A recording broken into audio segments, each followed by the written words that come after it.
Many of us lead active lifestyles, and that's a good thing. Maybe we are business women or teachers, mothers or homemakers, retirees or caregivers, girlfriends or neighbors, or even emergency medicine physicians like me.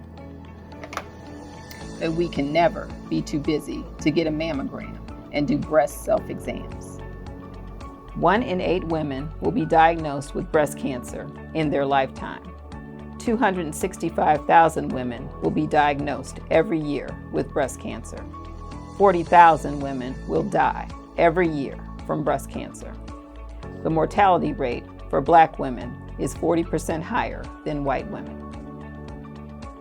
Breast health tips. Limit your alcohol. Ideally, abstain from alcohol or limit alcohol intake to 1 drink each day. Don't smoke or use tobacco. Exercise regularly.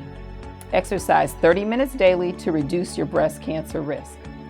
30 minutes of purposeful walking or some other similar intensity exercise for at least 5 days a week, 150 minutes, will reduce the development of breast cancer. Eat healthy foods. 5 to 9 servings of fruits and vegetables each day. Know your breasts.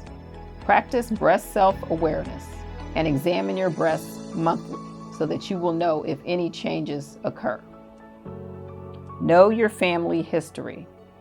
Women with a strong family history may have a genetic mutation and should discuss this with their healthcare provider. Recommendations vary, but some women will need to begin screening in their 20s. Begin annual screening at age 40 if you are at average risk. Educate yourself.